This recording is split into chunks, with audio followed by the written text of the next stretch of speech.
This, ladies and gentlemen, is the history of creepy memes. Memes, of course, are a big part of the internet's legacy. It's amusing to think the most unpredictable things can trend like crazy, whether it's relevant or stuff from a long forgotten past. And there's all types of memes, some that make you laugh, others make you think. There are shows that cover them, and shows that rip off the shows. But the ones I want to address right now are the ones that creeped you out.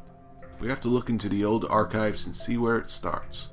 And I mean the first meme to purposely be creepy, so the dancing baby doesn't really count.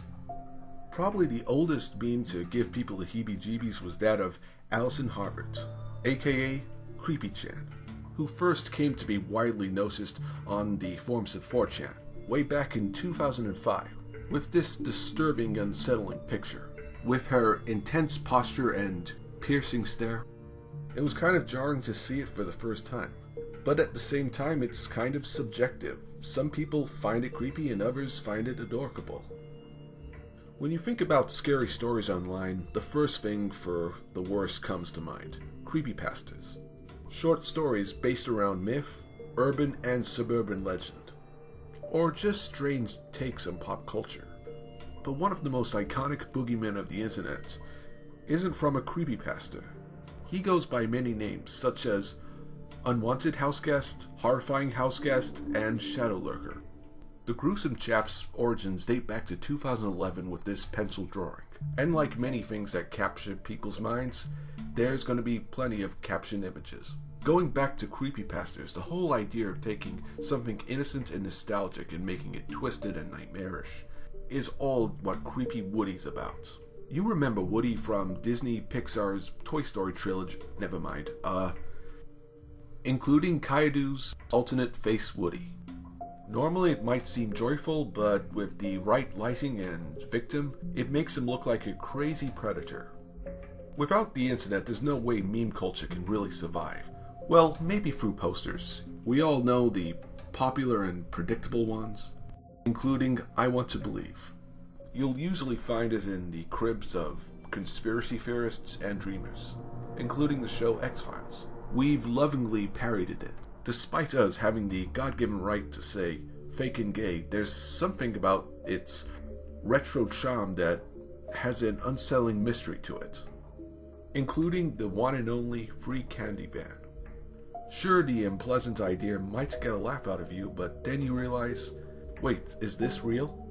Many images like this mix humor and horror quite well. And there's ones that just make you feel uncomfortable. They're known as cursed images.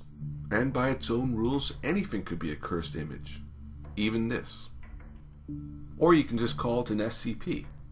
Oh, by the way, this man, have you ever dreamed this man? But let's talk about things that really could be cursed. Presenting Marina Morgard-Gleshkov. There's no real backstory about this video. It's just a man with a 1,000-yard stare, with a devilish grin, in a red hellish tint. Yes, as you can imagine, with words like devilish and hellish, there's something wrong with it. But this was only 20 seconds of the original video. Legend also says that the people who watched the original version of it had great misfortune fall on them. The idea of the supernatural being a part of cyberspace spawned the meme Zongo. It's a H.P. Lovecraft-style entity, which means that the backstory is always more scary than the actual story presented. It can invade the astral plane of Boxy, Garfield, and just regular text. Think of it like the personification of death and insanity. But why would anyone want to look at something that is cursed? Well, unless you were challenged, and there's plenty of them online, including the challenge connected to that lovable abomination known as Momo. It first began with this grotesque image that was uploaded online of a weird artistic sculpture from Japan.